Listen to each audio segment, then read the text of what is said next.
Good evening everyone. দেন আজকে আপনাদেরকে কোনো অফার সম্বন্ধে জানাবো না, আপনাদেরকে একটা কথা বলার ছিল। দেন আপনারা অনেকে আমাকে জিজ্ঞাসা করছেন 20,000 টাকার মধ্যে বেস্ট স্মার্টফোন কি হবে, বেস্ট স্মার্টফোন কি হবে।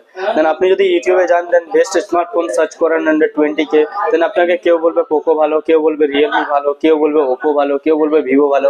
বাট আমি আপনাকে সিম্পল কটা জিনিস বলছি, এই জিনিসগুলো জাস্ট ফলো আপ করবেন। আপনি 20,000 টাকার মধ্যে একটা ফোন কিনতে যাচ্ছেন, অবভিয়াসলি সেই ফোনটাতে দেখে নেবেন আইপিএস এলসিডির জায়গায় যাতে অ্যামোলেড ডিসপ্লে হয় এবং 90 থেকে 120 হার্টজ রিফ্রেশ রেট থাকা উচিত।